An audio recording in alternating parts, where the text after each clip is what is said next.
नमस्ते everyone, Monika astrology में आपका बहुत बहुत स्वागत है। आज हम चर्चा करेंगे मीन लग्न की। देखिए, मीन लग्न वालों के लिए 2022 का पूरा ही वर्ष किस प्रकार की स्थितियां लेकर आ रहा है और हमें कैसे हमारे पूरे ही वर्ष को प्लान करना है, ये मैं आज आपको पूर्ण रूप से बताऊंगी। देखिए, मीन लग्न जो होता है, मुख्य रूप से जो भी ट्रांजिट होते हैं, पूरे वर्ष का राशिफल जो होता है वो मीन लग्न है तो लग्न से ही देखा जाएगा। एक चीज मैं कहूंगी कि जब भी वार्षिक राशिफल की बात होती है तो सूर्य तो हर महीने गोचर करता है, चंद्रमा हर दिन अलग नक्षत्र में होता है, हर 2 दिन में वो अलग राशि में परिवर्तित होता है। और मंगल, शुक्र और बुध, ये तीनों ही ग्रह ऐसे हैं कि 15 दिन, 20 दिन और महीने के अंतराल के अंदर बदलते रहते हैं। तो हमें कैसे देखा जाए कि वार्षिक राशिफल में मुख्य रूप से किस चीज पे हम ध्यान दिया जाता है। तो सबसे बड़ी चीज होती है कि गुरु, राहु, केतु और शनि, ये 4 ग्रहों का जो ट्रांजिट है, यानी कि इसका जो गोचर है वो मुख्य रूप से ध्यान में लिया जाता है और उसके ऊपर से हम पूरे ही वर्ष का वृत्तांत निकालते हैं। तो अब मीन लग्न वालों के लिए क्या स्थिति है, तो मीन लग्न और देखिए, लग्न के अंदर सबसे पहली चीज मैं आपको बताऊंगी कि जुपिटर की बात करेंगे, यानी कि गुरु। गुरु आपके 13 अप्रैल तक आपके 12th हाउस में रहेगा, यानी कि कुंभ राशि के अंदर। तो 12th हाउस के अंदर जो आपका जुपिटर है वो क्या फल दे रहा है, तो देखिए 12th हाउस के अंदर जुपिटर की एक चीज मैं कहूंगी कि ये 4 महीने तक जो ये आपके 12th हाउस में है, तो उसकी 3 दृष्टियां हैं जो आपके, एक तो चतुर्थ भाव पर, एक 6th हाउस पर और एक 8th हाउस पर, ये 3 दृष्टियां हैं। और ये देखिए, ये जो जुपिटर होता है 12th हाउस से हमेशा कुछ खर्च जरूर करवाता है, इंसान को एक्सपेंसेस में डाल देता है, मगर इसके एक्सपेंसेस यानी कि ये जो भी खर्च करवाएगा वो आपके बेनिफिट के लिए होगा, क्योंकि जुपिटर एक बहुत ही पॉजिटिव प्लैनेट है और इसकी दृष्टियां भी बहुत पॉजिटिव होती हैं। तो लाइक, एक दृष्टि आपके चतुर्थ भाव पर तो आपके घर बनने के योग बनते हैं और घर के अंदर डेकोरेशंस के योग बनते हैं, प्लस आप कोई नई जमीन खरीद सकते हैं, नया व्हीकल खरीद सकते हैं। इस प्रकार की अच्छी चीजों के अंदर वो खर्च करवाता है। उसके लिए जो लोन चाहिए, वो लोन की प्राप्ति, वो जुपिटर यहाँ से आपको बैठे बैठे आराम से आपको लोन प्राप्त हो जाएगा। ये जुपिटर के कारण आपको ये जो शुरू के 4 महीने है, प्रमोशन है आपके, कोई भी ऐसा डिस्प्यूट भी है तो उसके अंदर भी आपको काफी पॉजिटिव रिप्लाई मिल सकता है। मगर लोन से संबंधित एक चीज जरूर मैं कहूंगी कि देखिए, गुरु लोन दिलवा देता है मगर उसको पे तो हमें करना है। तो हमेशा ही उतना लोन लीजिए कि जितना आप भर सके। अगर आपको फॉर एग्जाम्पल अगर 1 लाख रुपए की ज़रूरत है तो आपको 75,000 या 80,000 का लोन लेना है। इस प्रकार से जितनी ज़रूरत है उससे थोड़ा कम लीजिए, क्योंकि कभी कभी क्या होता है कि हमें 1 लाख की ज़रूरत है और हम 1.5 लाख का लोन ले लेते हैं। फॉर एक एग्जाम्पल के रूप में बताया है मैंने। फिर एक स्ट्रेस वाली सिचुएशन खड़ी होती है, क्योंकि जुपिटर की दृष्टि जब तक है तब तक आपको कोई प्रॉब्लम नहीं होगी, मगर जब जुपिटर वहां से निकल जाएगा तो फिर प्रॉब्लम होना शुरू होगी, क्योंकि आपने अपने एक स्तर से ऊंचा लोन ले लिया है। तो ये चीज मत कीजिए। आप जितना है उतना भी ले सकते हैं मगर उसके ऊपर मत लीजिए, जितनी कैपेसिटी है उसके अंदर लीजिए। आपका हर काम सफल होगा। आप एक गलती करते हैं, उसमें क्या है, नेक्स्ट क्या पोजीशन आने वाली है वो हमें पता नहीं है, तो उसके कारण हमारे डिसीजंस गलत हो जाते हैं। तो अपनी जितनी लिमिट है उससे ऊपर जाकर लोन मत लीजिएगा। और ये जुपिटर का एक पॉजिटिव अप्रोच ये है कि आपको खुशियां भी दे रहा है, आपको घर प्रदान कर रहा है, हर तरह से अच्छा है। इवन कार्यस्थल के अंदर भी प्रमोशंस दे रहा है। 8th हाउस में दृष्टि होने के कारण अनएक्सपेक्टेड गेन्स भी देता है। अब हो गई जुपिटर के 4 महीने की बात। उसके बाद जुपिटर आएगा आपके लग्न में। देखिए, लग्न के अंदर जब भी जुपिटर यानी कि गुरु आता है तो एक तरह से लग्नेश का लग्न में होना एक बेस्ट पोजीशन है। और इस जुपिटर की 3 दृष्टियां हैं। एक दृष्टि आपके पंचम भाव पर पड़ रही है जो 5वें घर को एक्टिवेट कर रही है। उससे क्या होता है कि बच्चों से कनेक्टेड कुछ अच्छे कार्य होते हैं। आप ये जो संतान प्राप्ति करना चाहते हैं उनको संतान प्राप्त हो सकती है। दूसरा, कोई अच्छी स्टडीज़ के लिए आप आगे कोई स्टूडेंट्स हैं तो उनके लिए एक बहुत ही स्ट्रॉन्ग होल्ड है, क्योंकि पहले 4th हाउस के अंदर, उसके बाद 5th हाउस के ऊपर जो जुपिटर की दृष्टि है तो वो आपको आपके एजुकेशन में बहुत ऊंचाइयां प्राप्त करवा सकती है। स्पेशली मेडिकल छात्रों के लिए बहुत अच्छा है, आईटी क्षेत्र के छात्रों के लिए भी बहुत एक्सलेंट पोजीशन है।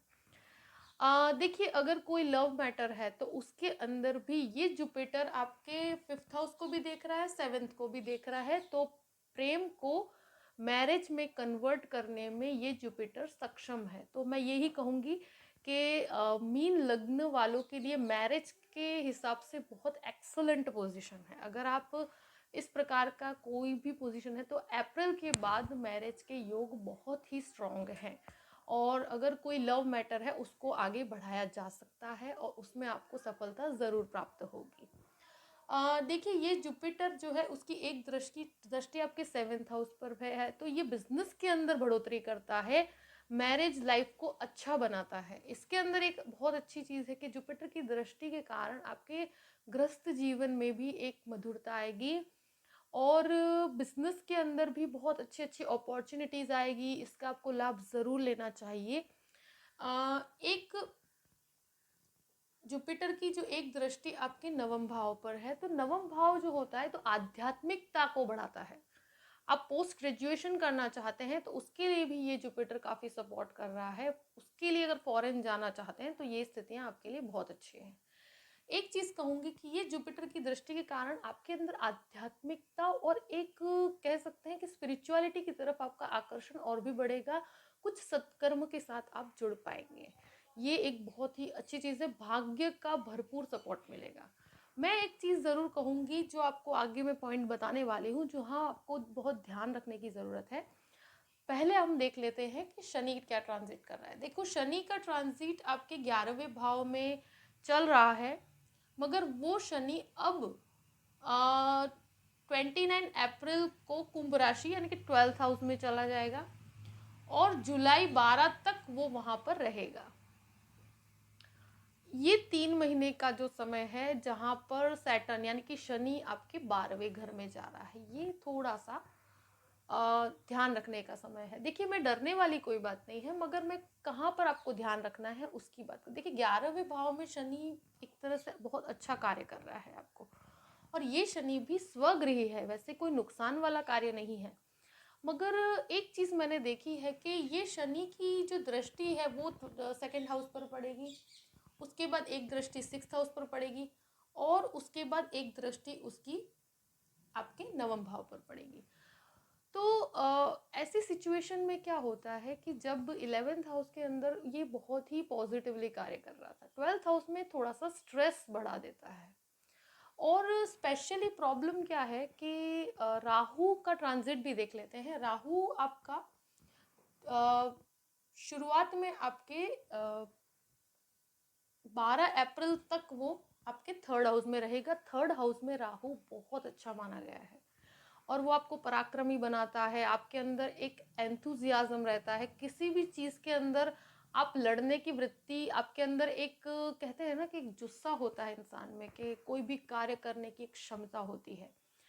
अब वो राहु का ट्रांजिट जो है 4 महीने के लिए आपके शुरुआत में 3rd हाउस में रहेगा, उसके बाद वो आपके 2nd हाउस में चला जाएगा। तो उससे क्या होगा कि जुपिटर जो है वो सैटर्न और राहु के बीच में आ जाएगा, और ये एक ऐसी स्थिति है जो अनकंफर्टेबल है, और सैटर्न की दृष्टि पूर्ण रूप से आपके राहु पर पड़ेगी।